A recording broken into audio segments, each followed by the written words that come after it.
Assalamualaikum warahmatullahi wabarakatuh.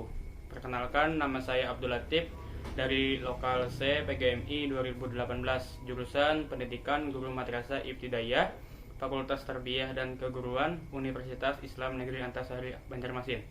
Tujuan dibuatnya video ini adalah untuk memenuhi tugas mata kuliah metodologi penelitian yang diampu oleh dosen mengampu Ibu Musyarafah Sulaiman Kurdi, MPD. Judul yang saya angkat dalam penelitian ini adalah pengaruh metode pembelajaran blended learning terhadap hasil belajar siswa kelas 5 mata pelajaran Bahasa Arab di MI Al-Hamid Banjarmasin. Adapun latar belakang dari penelitian saya adalah terhitung sejak Maret 2020, seluruh sekolah-sekolah dan universitas di Indonesia serentak melakukan pembelajaran jarak jauh atau PJJ, atau dalam bahasa lainnya adalah pembelajaran learning atau daring. Selama masa pandemi COVID-19, sistem pembelajaran dialihkan menjadi daring atau online. Adapun aplikasi pendukung program pembelajaran ini adalah Zoom, Classroom, Google Meet, Google Hangout, dan lain sebagainya. Oleh sebab itu, pembelajaran learning atau daring adalah solusi bagi di masa pandemi ini bagi pembelajaran di Indonesia. Adapun alasan saya memilih judul tersebut karena selama pandemi COVID-19 atau COVID-19, segala pembelajaran dialihkan menjadi daring.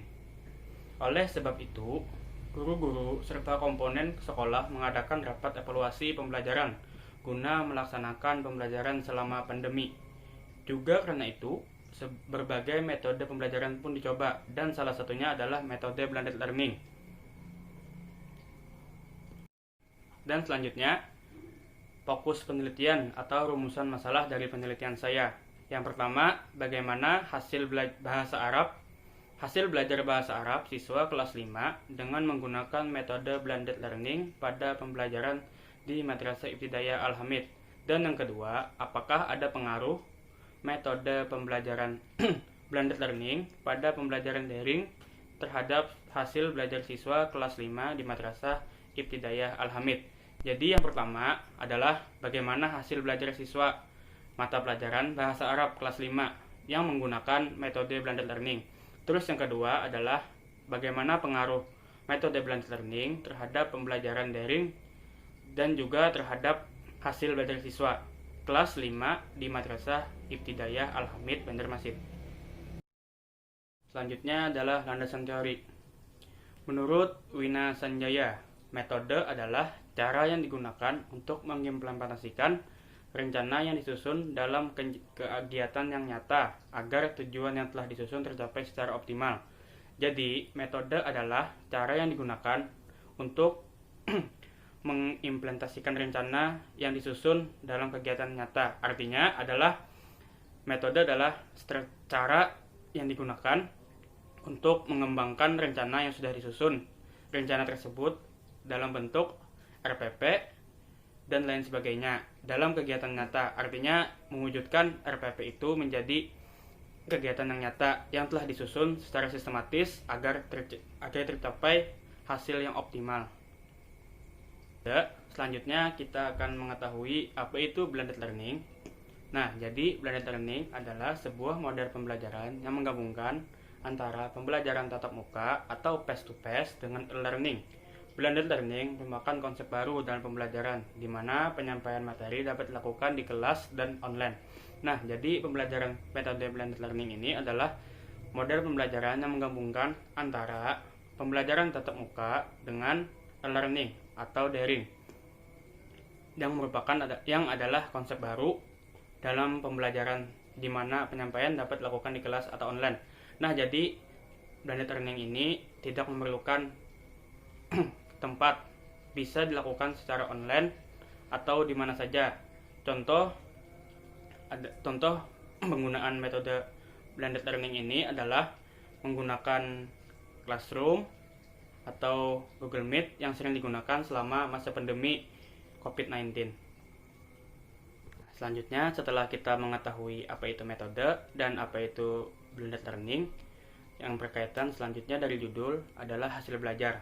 Nah, jadi hasil belajar adalah hasil suatu penilaian akhir dari proses dan pengenalan yang telah dilakukan berulang-ulang serta akan tersimpan dalam waktu yang lama dan bahkan tidak akan hilang selama-lamanya, karena hasil belajar turut serta dalam membentuk pribadi individu yang selalu ingin mencapai hasil yang lebih baik lagi, sehingga akan mengubah cara berpikir serta menghasilkan perilaku kerja yang lebih baik. Nah, selanjutnya adalah hasil belajar. Hasil belajar ini merupakan hasil akhir dari proses dan pengenalan yang telah dilakukan berulang-ulang. Contohnya seperti nilai, rapot, atau lain sebagainya. Dan jangka panjangnya itu seperti kepribadian yang akan membentuk kepribadian individu yang lebih baik lagi, dan cara berpikir, dan lain sebagainya. Selanjutnya adalah metode penelitian. Penelitian ini menggunakan penelitian lapangan atau field research, yaitu suatu penelitian yang dilakukan secara sistematis dengan mengangkat data yang ada di lapangan atau tanpa adanya manipulasi atau data yang sebenarnya. Metode yang digunakan dalam penelitian ini menggunakan metode penelitian kualitatif. Apa itu penelitian kualitatif? Menurut Botgen dan Taylor, metode kualitatif adalah prosedur penelitian yang menghasilkan data deskriptif berupa kata-kata tertulis atau lisan dari orang-orang dan pelaku yang diamati. Nah, jadi metodologi kualitatif ini adalah prosedur penelitian yang menghasilkan data, dan data tersebut dibuat tanpa dibuat-buat atau murni, atau tidak ada manipulasi dari pihak manapun. Dan selanjutnya menghasilkan kata-kata yang tertulis atau lisan. Nah, selanjutnya adalah pendekatan penelitian. Metode pendekatan yang digunakan dalam penelitian ini adalah pendekatan deskriptif kualitatif.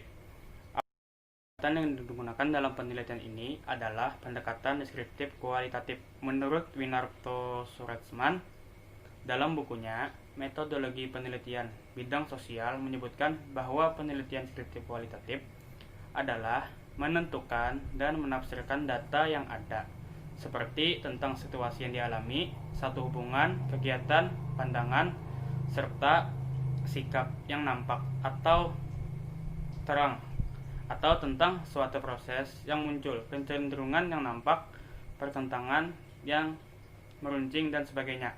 Nah, jadi deskriptif kualitatif ini adalah menentukan atau menafsirkan data yang ada, seperti misalnya situasi sekolah atau satu hubungan sekolah terhadap guru, dan lain sebagainya. Ya, selanjutnya adalah data dan sumber data. Data terbagi menjadi dua, yaitu data pokok dan data penunjang. Data pokok adalah data yang utama. Data pokok dalam penelitian ini terdiri dari 1. Hasil belajar siswa mata pelajaran Bahasa Arab kelas 5 di Madrasah Ibtidaiyah Al-Hamid Banjarmasin sebelum adanya COVID-19 atau pembelajaran daring. Yang kedua, tujuan yang ingin dicapai dalam pembelajaran daring. Artinya, apa yang ingin dicapai dari pembelajaran daring ini pada mata pelajaran Bahasa Arab. Dan selanjutnya, yang ketiga adalah materi yang diajarkan saat menggunakan metode pembelajaran blended learning. Artinya materi apa dalam pembelajaran Bahasa Arab yang disampaikan atau diajarkan oleh guru dalam pembelajaran Bahasa Arab dengan menggunakan metode pembelajaran blended learning. Nah, selanjutnya yang keempat adalah rencana program pembelajaran atau RPP yang digunakan oleh guru saat pembelajaran daring pada mata pelajaran bahasa. Nah, yang selanjutnya adalah teknik pengumpulan data. Teknik pengumpulan data terbagi menjadi 3 cara. Yang pertama, observasi, wawancara, dan dokumentasi. Yang pertama, observasi. Observasi adalah teknik yang mendasar dalam penelitian. Observasi dilakukan dengan pengamatan yang jelas, rinci, lengkap, dan sadar tentang perilaku individu yang sebenarnya di dalam keadaan tertentu. Kegunaan dari observasi adalah kemampuan menentukan faktor-faktor awal dan juga mengetahui hasil belajar siswa mata pelajaran bahasa Arab kelas 5 sebelum penerapan metode blended learning dan sesudah penerapan blended learning. Observasi dalam penelitian kualitatif dilakukan terhadap situasi yang wajar tanpa dipersiapkan, dirubah, atau bukan diadakan khusus. Nah, artinya observasi yang dimaksud dalam penelitian ini adalah pengamatan yang jelas, rinci, dan lengkap terhadap situasi yang sebenarnya dan yang wajar tanpa dipersiapkan, dirubah, atau dimanipulasi, atau bukan diadakan khusus, artinya tanpa ada intervensi atau tidak ada kekhususan dalam pelaksanaannya. Nah, yang selanjutnya, teknik pengumpulan data yang kedua adalah wawancara. Wawancara adalah proses memperoleh keterangan untuk tujuan penelitian dengan cara tanya jawab sambil menatap muka antara penanya dan pewawancara dengan penjawab atau responden yang menggunakan pedoman wawancara. Pada penelitian kali ini, melakukan wawancara terhadap guru bahasa Arab di Madrasah Ibtidaiyah Al-Hamid Banjarmasin yang dianggap dapat memberi informasi yang dibutuhkan. Nah, jadi selanjutnya adalah menggunakan teknik pengumpulan data wawancara. Wawancara itu adalah proses pengambilan sampel atau memperoleh keterangan dengan cara tanya jawab sambil menatap muka antara penanya dan pewawancara. Dalam penelitian ini, wawancara akan difokuskan pada guru bahasa Arab di Madrasah Ibtidaiyah Al-Hamid Banjarmasin dengan tujuan untuk mendapatkan informasi tentang penelitian yang akan dilakukan ini. Nah, selanjutnya, teknik pengumpulan data yang ketiga adalah dokumentasi. Dokumentasi yang digunakan dalam penelitian ini berupa daftar responden penelitian, foto kegiatan belajar mengajar melalui aplikasi Google Meet, Zoom, atau Classroom, dan lain sebagainya. Dan juga foto salah satu seorang guru yang mengajar bahasa Arab dengan menggunakan metode pembelajaran blended learning, juga foto seorang siswa yang mengikuti pembelajaran bahasa Arab dengan metode blended learning. Nah, selanjutnya pada teknik pengumpulan data dokumentasi ini akan dicari yaitu daftar responden penelitian. Yang kedua, foto kegiatan belajar mengajar melalui aplikasi penunjang seperti aplikasi Google Classroom, Google Meet, dan Zoom dalam penggunaan dengan penggunaan metode pembelajaran blended learning. Dan juga foto salah satu seorang guru yang mengajar bahasa Arab dengan menggunakan metode pembelajaran blended learning.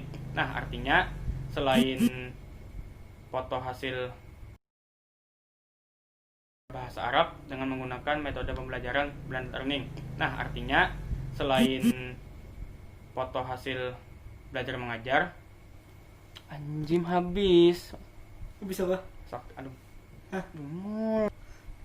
Nah, selain foto kegiatan hasil belajar melalui aplikasi penunjang, dokumentasi ini juga meliputi foto salah satu